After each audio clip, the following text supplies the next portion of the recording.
the only solution was to really understand the details of how calendars are built.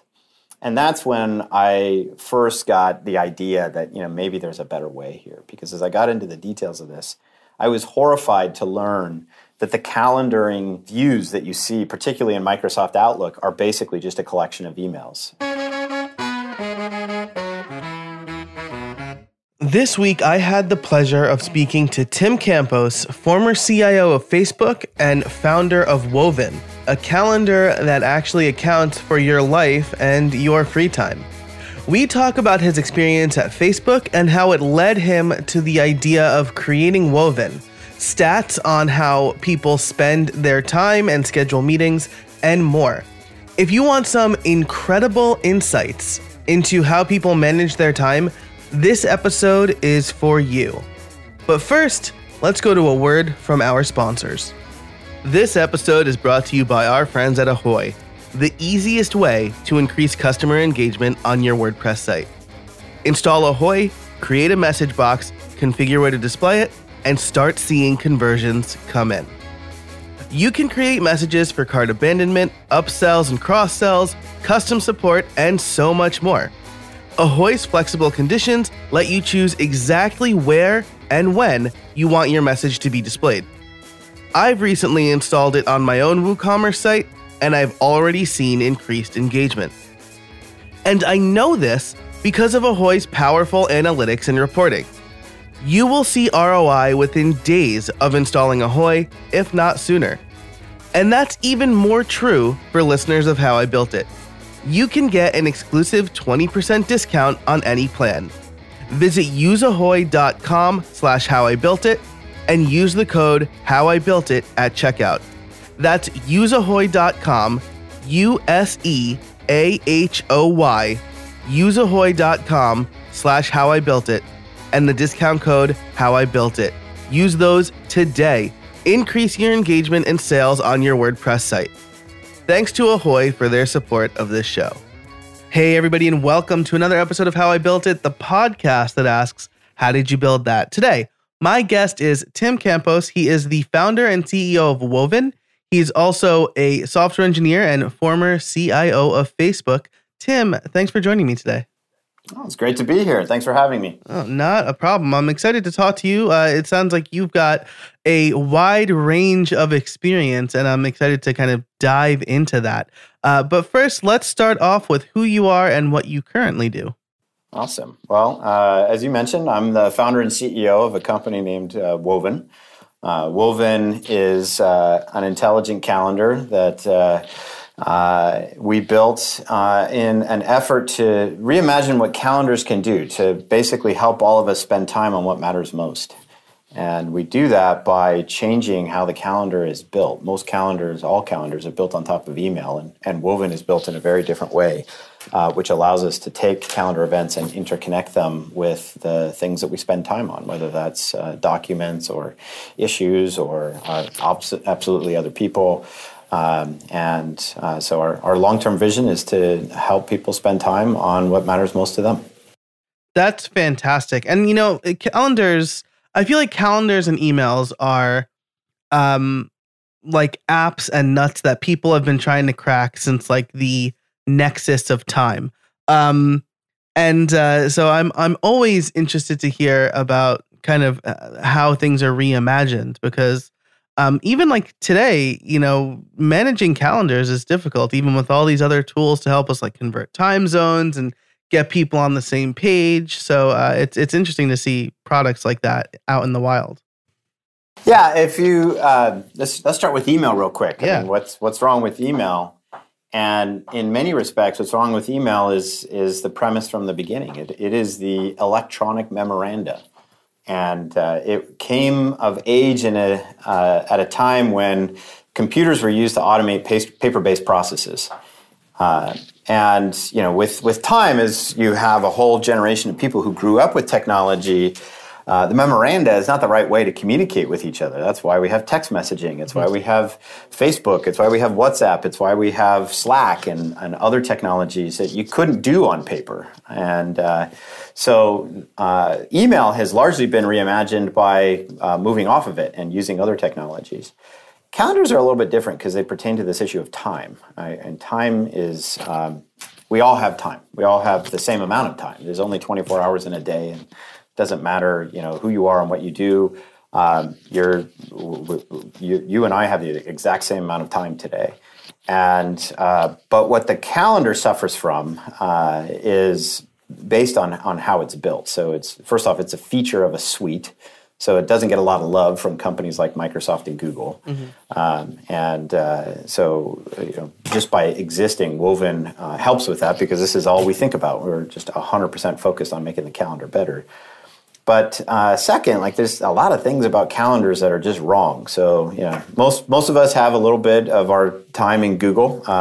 Most people put their personal calendars in Google Calendar. Some people have their professional lives in Google as well.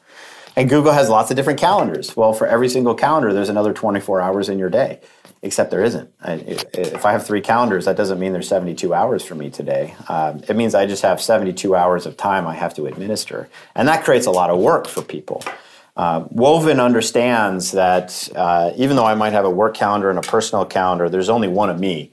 And so I can only be in one place at one time. And so it brings all that stuff together to help me make sure that if I'm busy because I have a doctor's appointment, then I'm not available to take an appointment at work, or vice versa. If I have a dinner appointment for professionally, then I'm not going to be home that night to spend time with my family. And so those are just some of the things that we do. But the other things that I think make calendars very difficult is they're very isolated. So if you and I want to meet together, I want to meet with you, you want to meet with me, how do we solve that problem? Well, we end up sending emails to each other. Like, how about next Thursday? Oh, that doesn't work. How about Friday? Okay, how about the following week? And it goes back and forth because the calendars don't talk to each other. But if they could talk to each other, you could just press a button and say, when's the next time that we're both free for a dinner meeting, which is not going to be, tomorrow at 3 a.m. It's going to be sometime between 6 and 9 p.m. on a weeknight, or maybe on a weekend night, depending on our relationship. So again, we've taught Woven how to be intelligent around those things to help people out. So those are just some of the things that we do to make the calendar more intelligent. But there's actually a lot more that make this product a very, very rich product. Yeah, and I love that. I mean, the fact that calendars are isolated, right? I hate doing that what's good for you dance, and that's why I use Calendly for this. I don't know what time zone you're in, and we didn't have to talk about that. I just sent you a link and you picked an appropriate time based on what I've made available. And so if everybody I know did that, it would be amazing. I have people who are like, I'm not going to use, so. Now imagine Calendly tightly integrated with your calendar so that you can see all of the different scheduling links that you've sent out to people. And if those people were using that exact same product, that instead of them having to go through an awkward user interface to select the time that works, that their calendars just told them, okay, here are the slots that are going to work for Joe and I. Yeah. And that's Woven. That's basically how the product works. Nice. That's fantastic. Because when somebody sends me a Calendly link, I still have to look at my calendar and be like, yeah. So that's great. Very cool. I'm definitely gonna. I've looked at the website, but I haven't downloaded Woven. I'm definitely going to download it after we talk here, if it's available. Awesome. Yeah. It is an open beta for Google Calendar users. Awesome. I like all of those words. But so that's what you currently do now. But you've also been a software engineer, and you were CIO of Facebook. So let's start with software engineering. Did you do software engineering at Facebook, or was that somewhere else? So I started my career as a software engineer at a company called Sybase, and did software engineering at Sybase, Silicon Graphics, an internet startup. And at that internet startup, this is back in the early days of software as a service. In that kind of world, the concept of IT, or what it takes to deliver the software, and software engineering are much more fused. And that's what got me into IT. I spent the next, after Portera Systems, 6.5 years as the CIO of a company called KLA-Tencor. And then at Facebook, I sort of got to bring it all back together, because my job at Facebook started off being a very traditional IT job, but I brought engineering into the organization because we were building a lot of the software that helped make Facebook employees more productive. everything from the visitor management system that employees would interface with as they walked in the door to the recruiting systems, CRM systems that we built for sales, internal productivity systems for employees just to be able to schedule meetings with each other and to collaborate with each other. We did a lot of custom-built software, and some of this software made its way into Facebook's products, things like Audience Insights, for example. Some of this software became the inspiration for technologies like Envoy, and we're quite flattered to see companies make real businesses off of some of the things that we pioneered and created. And some of this stuff continues to be very unique and proprietary to Facebook. But it was all a key part of how we made the workforce more productive. I mean, we literally engineered our way there. And while I was at Facebook, we doubled the productivity of the workforce. Wow, that's incredible. And so just to get an idea of the scale of the stuff you were doing, you were at Facebook in the earlier part of this decade, right? So about how many employees? Facebook was relatively small, about 1,400 people, Okay. just about to cross $1 billion in revenue. And then when I left, we had not only 20,000 employees, but another 15,000 or so contractors on top of that. So a workforce of close to 35,000 people running on a $40 billion run rate. And so the company had really grown up and become quite the behemoth. Yeah. And my job was to basically help the company achieve that growth without having to scale linearly. So if we could make it so that a salesperson could sell more, or a recruiter could help recruit more, or an HR person could support more employees, or facilities could support what they do with less people, then we could grow the impact of the company without having to grow the workforce at the same rate. And that's how we were able to double the productivity of the workforce. Wow, that's incredible. And so I'm sure doing all of this probably gave you a lot of ideas for Woven.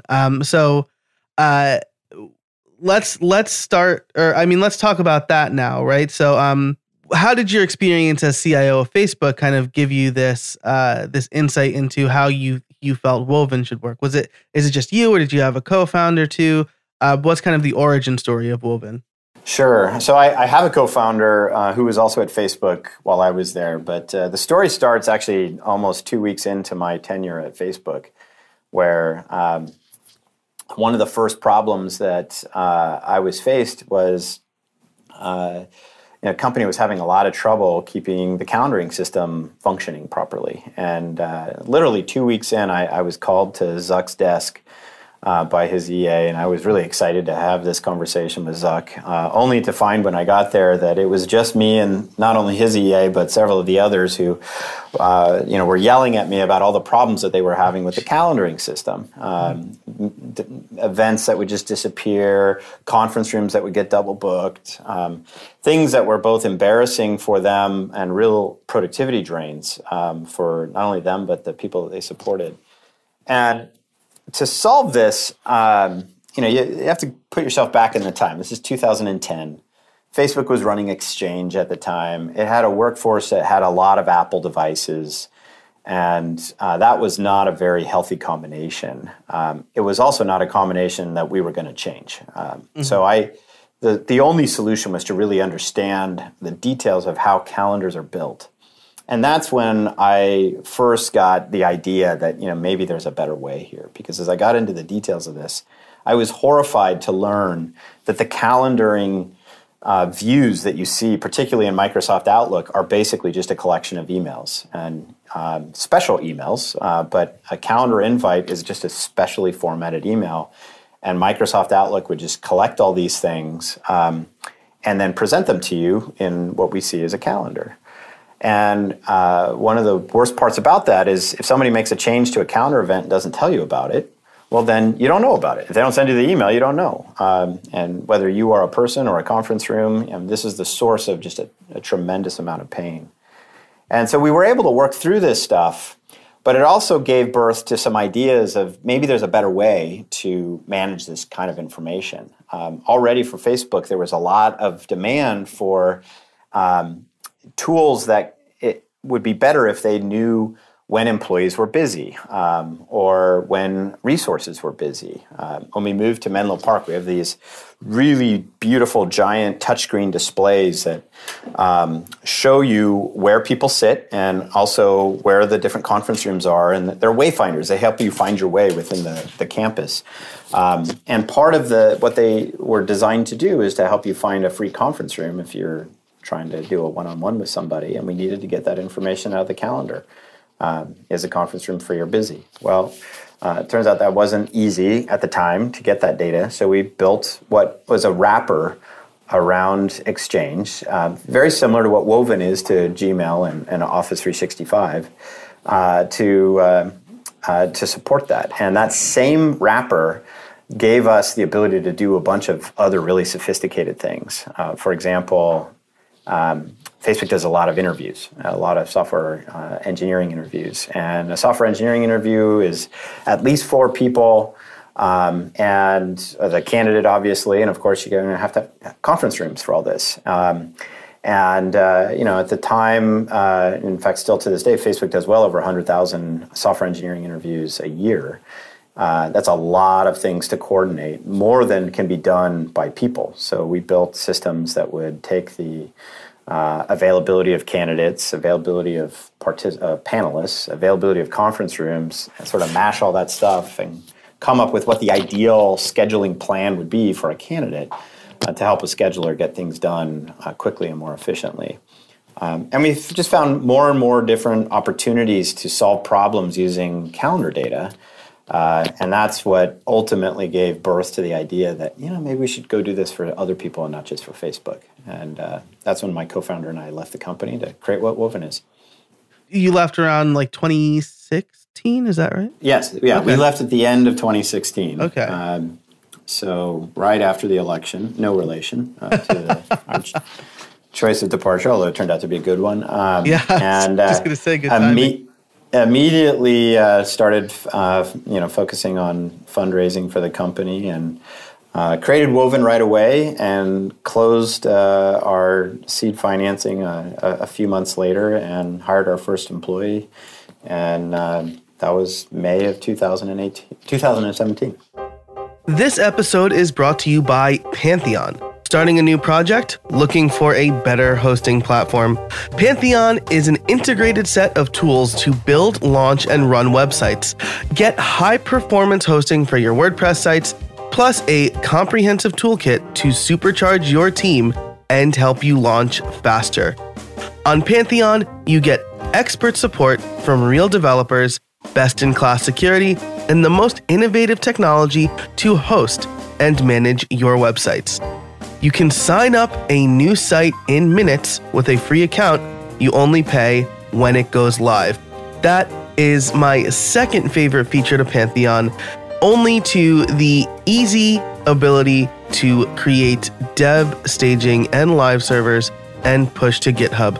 It's very easy to set those things up on Pantheon. So you can head over to pantheon.io today, again, to set up a free account. Pay only when it goes live. Thanks so much to Pantheon for their support of this episode and this season of How I Built It. So you had all this insight. You built something that you knew would scale because, 35,000 people in a workforce, and rooms and stuff like that.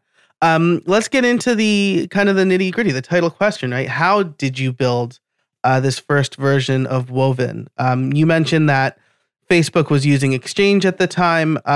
This is built more for Google Calendar and soon Office 365. So, we could get as technical as you want. We could talk about like the programming language, or we could talk about kind of the high.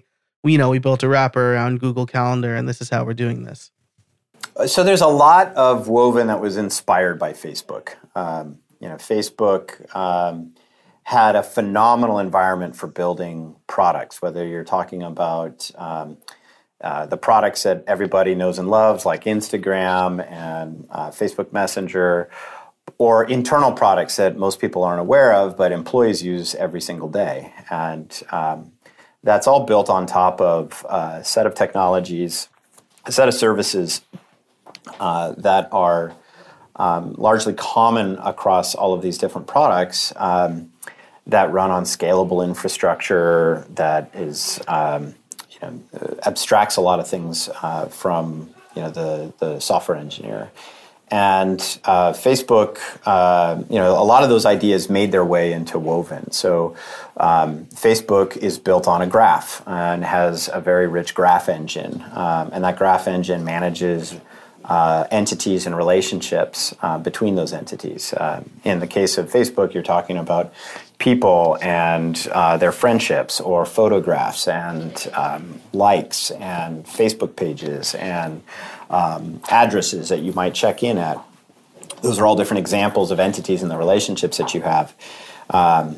With Woven, it's similar but different. You still have people who go to meetings, and you have locations, but you have the whole notion of time and other information that might be related to a meeting or an event, like private notes or tags or alternative suggestions for when an event can occur, or even things like documents and customer records and other information.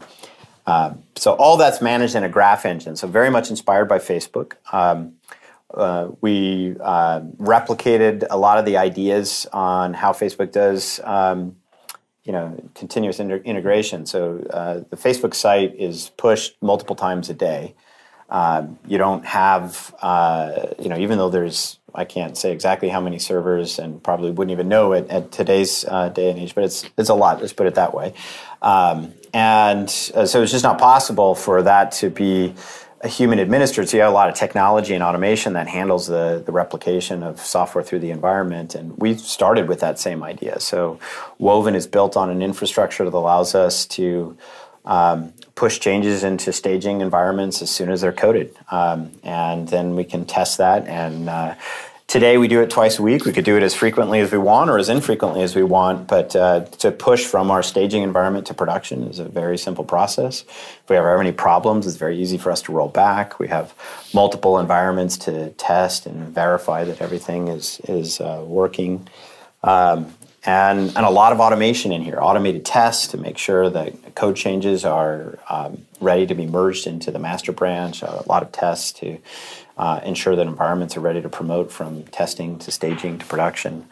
And what that does is it offloads the work from the engineers. Now they can just focus on their particular changes and what they're working on at the time. And it's created a very efficient environment. So we're relatively small in terms of the number of engineers that we have, but we have done just a massive amount of functionality in a relatively short period of time, thanks to the architecture of this environment. Wow, that sounds fantastic. I mean, as a developer, like making the development environment as easy as possible for one is like a dream. So that sounds really cool, and it's cool that you were able to kind of take a lot of this stuff that you learned at Facebook. So let's talk a little bit more about the product and the feature set. I know we kind of touched on this a bit, but how did you decide to build out these features, right? Because, the common calendar exchange, as we talked about, is, hey, when are you free? It's 4 p.m. Oh, I'm in Eastern time. Oh, that's like 1 p.m. Pacific or whatever. If daylight savings time changes things. How did you determine exactly how you would figure out, like, this is the calendar, this is what free times work for both of us, and things like that? What's that handshake like? Yeah, so some of this came from a lot of user research. Some of that user research we were able to do while we were still at Facebook. Some of it was done afterwards, but It came from the understanding that there's similarities across people on how they manage time. So, for example, when you think about how does an event show up on your calendar, it starts with an idea. Like, okay, I want to meet with Joe. And that idea then becomes a collaboration where I'm like, hey, Joe, you want to get together, and when would work for you? And so we start collaborating on this concept of an event. And that collaboration actually continues even after we schedule it. So maybe we're doing a dinner party. We've got our dinner party coordinated, but who's going to bring the appetizers? Who's going to bring the main course? Who's bringing the dessert? Who's bringing the wine? There's continued collaboration there. Or maybe we're talking about a different kind of an event, like an interview. So I've got a candidate who's coming in to meet with me and two other people. Well, what am I going to ask this candidate versus the other two people? What are some of the concerns that the candidate has that we want to make sure we address in that interview? That's, again, collaboration that occurs on an event. So we studied this and learned what the general workflow is across events. And then we wanted to architect a system that would support that. And there were some very simple ideas that are kind of profound. For example, there is no events on your calendar that don't have a time associated with them. It doesn't. The calendar needs a time in order for an event to go on the calendar. That's not the case with Woven. We can have calendaring events that don't yet have time so that they can be collaborated on. We call them scheduling links, similar to what Calendly has. But Calendly's links are persistent. You have a web URL that you can go to all the time. So after I've scheduled this podcast, I can schedule another podcast with you. But most people don't operate that way when they're scheduling their events. It's a one-time thing. Let's get together for drinks one time. So our scheduling links exist both in Calendly form as well as in one-off form. But that's, like I said, just the beginning. The information that we can now associate with those events also follows the life cycle of the event, both the pre-meeting activities, the let's get you into the meeting activity, and then the follow-up activity. Like, what's the follow-up from this interview, or what's the follow-up from this? Maybe it's a board meeting that you went to. And so as we studied that by talking to more and more people, then we had the general ideas of the architecture. The next thing that was really important is to get some data. Because we wanted to know, like, how many times do people meet with one person? How many times do they meet with multiple people? How many times do they just put stuff on their calendar when there's nobody, like blocking out time to take the kids to school or something like that? And so we partnered with a few different companies, and we asked them if we could survey their calendar data, and they gave us permission to do that. And that gave us some really valuable insights on what's common between companies and what's different between companies. And that, again, fed into some of the design decisions that we made in the back end. And then finally, we started the user journeys, figuring out, okay, what problems are we going to solve and how are we going to solve them? And we started by designing them first, getting some mocks of what they might look like, talking to a lot of people about those capabilities. And once we got those mocks to a state that we were comfortable with, in parallel, we were building our engineering team. So we then had the people to start building this. And so that's the general strategy that we followed. I'd say it's evolved a bit as we've matured as a company and as the product's gotten more mature. But we still follow a lot of the same concepts and principles. This episode is brought to you by Gusto. Now, small business owners wear a lot of hats. I know I am one of them. And while some hats are great, like doing this podcast and getting to talk to people, others, like the filing taxes and running payroll hat, are not so great. And that's where Gusto comes in. Gusto makes payroll, taxes, and managing a team actually easy for small businesses. Gusto automatically pays and files your federal, state, and local taxes, so you don't have to worry about it. And as a New Yorker subplanted to Pennsylvania, the not paying my local taxes thing bit me a couple of times. So it would have been great to have Gusto then. Plus, they make it easy to add on health benefits or even 401ks for your team. Oh, and you can get direct access to certified HR experts too. This sounds like a pretty good way to kick off 2020 for your business, right? But here's the thing. Deadlines for the new year creep up earlier than you think, and you're going to want to get started now. I don't know about you, but I know that I've started thinking about this stuff around this time, and all of a sudden February or March is here and I'm like, I need to do something about my taxes. So don't wait. Let Gusto make it easier on you. As a bonus, listeners get 3 months free when they run their first payroll. This is one hat you're going to be glad you gave up. I certainly am. And you can try a bonus and see it for yourself over at gusto.com/build. So get 3 months free when you run your first payroll. Try a demo and see it for yourself over at gusto.com/build. Thanks so much to Gusto for their support of this show. I think I maybe realized, I think it's always been the case, but I'm just realizing this now as you're talking, that I am also insanely interested in how people manage their calendars, right? Because, I've seen, like, when I was employed by an agency, like, I saw my boss's calendar and it was just like overlapping meetings. And I'm like, how do you live your life? And I am always, we talked about this in the pre-show, I think, right? Where I block specific recording times off for this show. I'll put blocks on my calendar for this is going to be deep work. Nobody can have this time. And so I'm sure like digging into that information was incredibly interesting. And so, I don't know how much data you could share, but is this, were you looking at like US trends or like worldwide specific areas of the world? Did you find that like Europeans and Americans like manage their calendars differently, or? So we focus largely on the U.S. and Canada as markets. A couple of other markets that we're in, Australia and the U.K., tend to have actually very similar meeting behaviors. But I will share some things that we did find that were kind of interesting. So we now have over 45 million events that are managed inside of Woven. So it's quite a bit, and we're able to use that information to help us really fine-tune, how we build the product. And one of the things that we had a question on early is, well, first off, when do people meet? What's the most common time of day for people to meet? And then the other question was, how far in advance do they typically schedule?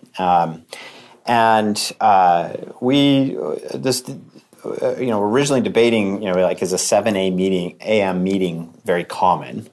And when does the day stop? Is a 6 p.m. meeting quite common? And if I could show you the histogram of events, you'd find it's actually really interesting that most people do not start their day before 9 a.m.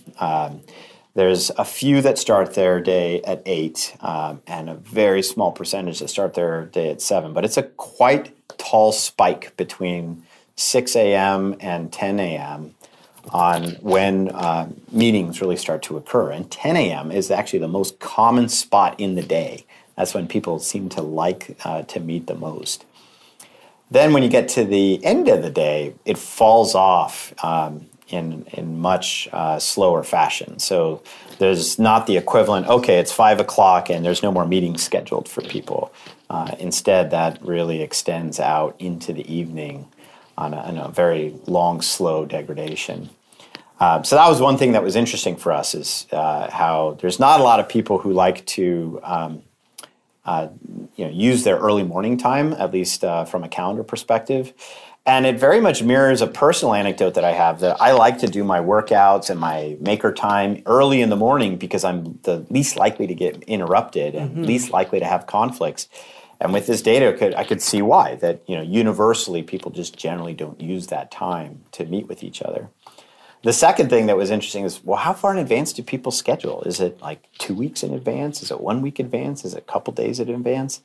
And it was really interesting to see that the most common interval is actually a day or less, which makes using your calendar for planning purposes tricky, because it means that if I'm looking at what's going on 2 weeks in the future, I actually don't have all the events that I'm going to put on my calendar there yet. And so, and this also mirrors a common a bit of anecdotal feedback that we've gotten, where people will make commitments in their time in the future, thinking, oh, okay, I can meet with so-and-so in a couple weeks because I don't look like I'm that busy. But really the decision that they're making is it's not so important to meet with so-and-so today, and because my calendar says I'm free 2 weeks from now, I'll make the time for them then. Except they're not free 2 weeks from now. They just don't know what they're busy with yet. Yeah.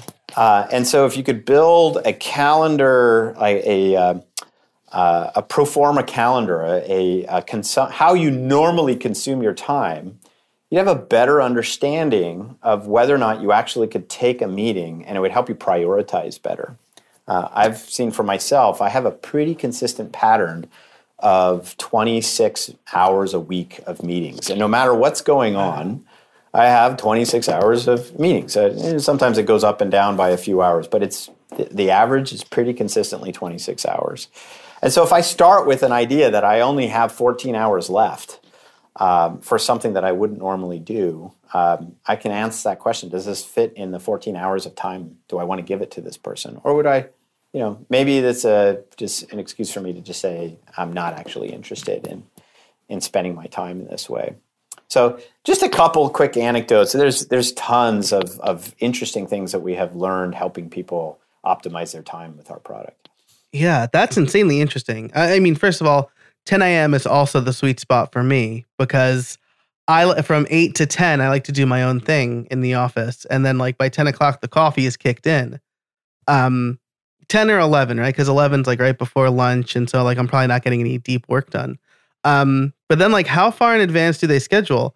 I've time boxed specifically for this reason. And I'm doing a project right now with a bigger company where they have a culture of this, I'll grab a time on your calendar. And so people would do that. And I've been aggressively guarding my time. Like if someone just puts a meeting on my calendar, I'm like, I can't meet at this time. Use this link to figure out when we can meet. Cause like 5 o'clock, I'm out of I got to go pick my daughter up from daycare. And then the rest of the evening is family time. But if you're going to meet in the middle of my morning, that's deep work time for me usually. A lot of consultants do this, for example, where if they are working for multiple clients, they'll block off time in their calendars for each client. One, to make sure that they don't overbook themselves, and two, to make sure that they preserve time to do the things that they're trying to do for that particular client. And it's actually, I think, a good practice is to block time for things when you make the commitments. Whether that commitment is to put together a presentation or complete a coding task or to meet with somebody. And it's one of the values of calendars. If you can make them easier to use and more valuable for people, you can use them in ways to help people spend time better. Absolutely. And then, I would just add that commit to that, right? I say I don't meet on Fridays. I don't break that rule. And so like if someone's like, can I grab a meeting on Friday? I'm like, I don't meet on Fridays. Talk to me Monday morning. Because that Friday is probably contrary to what a lot of people feel. Friday is my most productive day because I don't have to meet with anybody. So well, for Facebook, we had no meeting Wednesdays. Nice. And the biggest problem with no meeting Wednesdays is it was often disregarded by non-technical functions because they would have to meet with people outside of the company who didn't have no meeting Wednesdays. But we, in the calendar tool that we built internally, we were able to codify this so you could at least warn somebody that, hey, you're scheduling time during a no meeting Wednesday, and you really want to do that. Inside of Woven, we've taken it one step further where we use templates, which are kind of like predefined meetings, and you can set up your templates to say, when should this meeting occur? And if you didn't want to have your Fridays book, you can change the template so that it never proposes times on a Friday. And it will never do it for you, and it will never do it for anybody else who tries to schedule time with you. That's really fantastic. I love that. When I was at the University of Scranton, we had something similar. We had no meeting Thursdays or something like that, but it was like never honored by anybody. And when I was like, I thought we weren't meeting on Thursdays. Like, this is supposed to be work day. They're like, well, they're from outside the department. And I'm like, so they're not available the rest of the week. Like we work from like 8 to 5 every day. So Yeah. Yeah, exactly. But well, what you're highlighting here is actually a truism. This is something that was really important to learn at Facebook, which is culture is often a function of the tools that you use. And so the tools can help make sure things happen. Like Facebook was very much about open communication, and it used Facebook Workplace as a way of helping people communicate because it's more open than, say, email is. But for meetings, we used Exchange. And even though Sheryl Sandberg sent out an email to the entire company that we are no longer going to have 60-minute meetings, they're going to be 50-minute meetings, because Exchange didn't support that, we ended up having 60-minute meetings. Yep. So that was like the tool was overpowering. One of the most powerful individuals in the company, and arguably one of the best leaders in technology. And that's the value or the power of tooling for culture. Yeah, that's really incredible. I love that quote. I'm going to make that like a pull quote for this episode. But we are coming up on time, and I do need to ask you my favorite question, which is, I mean, you've given us a lot of really great advice, but do you have any trade secrets for us? Ooh, they're going to sound not so secret, but they're very, very powerful. I mean, it starts with, if you're going to build a great product, that starts with having great people. And one of the things my co-founder and I, we both learned this from Facebook, and he was at Google beforehand, that part of what made Facebook such an incredible place to work was that people were so just amazing. They were the best at what they did.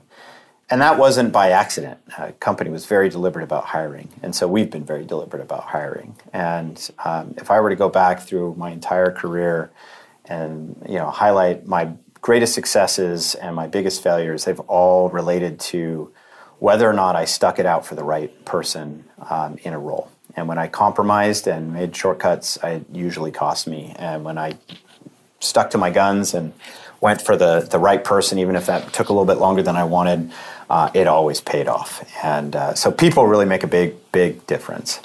The second thing I would say, and this is really for startups, speed matters. It's great to take the time to build something well, but you have to recognize that as a startup, you don't know everything, and it's impossible not to know everything. So really what you're doing is every bit of code you're writing is to learn more about what's going to resonate for your product. And when you write that code in a way that allows you to get it in front of users quicker, to get that learning faster, you're actually better off than if you take a little bit, it will take a lot of time to write something that's perfect, because it's not going to be perfect. The designs are never going to be perfect. The architecture is never going to be perfect. Even the product focus is never going to be perfect. It's got to be designed for speed.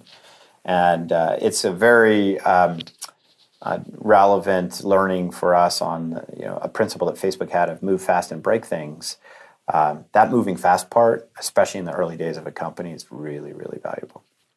Man, I love that. And that's been echoed a bit on this podcast as well, because you could spend 6 months or a year building something that you think is amazing, and then if people don't use it the way you expected it to be used, then no one's going to use it, right? So then you just sunk a bunch of months into something that's not usable. So get something out quick, iterate quickly. We have the luxury to do that in today's development environment. Yeah, I mean, one of the other things that we learned is if there's ways to test stuff without ever writing a line of code, then you just saved a bunch of time. You have no tech debt that way. You have no bugs that way, but you get the learnings. So mocks, surveys, we would use ads sometimes to advertise for features that we were thinking about developing, and we'd see what the click-through rates were. All those were the different ways to get to the answer to questions without having to write a line of code, so that when we did write that code, we knew that we had a higher chance of writing the right stuff. That's really great. I'm going to steal that one. I think I've done similar things with like pre-launching a course. And then if nobody buys the course, I know, great, I don't have to write that course. Nobody wants that course, or nobody on my current email list at least wants that course. So, it's kind of a modern day variant of lean startup with, the whole customer development cycle is built off similar principles. Awesome. Well, Tim, thank you so much for your time today. Where can people find you? They can find us at woven.com. The product is an open beta, so the only requirement is that you use either G Suite or Google Calendar. If anybody wants to find me, I'm easy to find on Twitter at tcampos or Tim at woven.com. And I do also have LinkedIn and Facebook profiles that are easy to find as well. Awesome. I will link to those and everything we talked about in the show notes over at howibuilt.it. Tim, thanks so much for joining me today. I really appreciate it. Awesome. Thanks for having me. Thanks so much to Tim for joining us today. While there's a lot to take away from this episode, I think what stuck out the most for me is how people's availability and when they meet spikes in the morning, so people are not available before a certain time in the morning. But then it peters off in the afternoon, meaning people continually make themselves available later into the evening. That's really interesting stuff for me, especially because I pretty aggressively guard my time in my calendar. Thanks so much again to our sponsors, Gusto, Ahoy, and Pantheon. They make the show happen. If you want to learn more about Tim and see all of the show notes, you can head over to howibuilt.it/140. And if you want to create a podcast just like this for yourself, be sure to check out my free podcasting workbook over at howibuilt.it/liftoff. You'll get checklists and show note templates and all sorts of other stuff. Thanks so much for listening, and until next time, get out there and build something.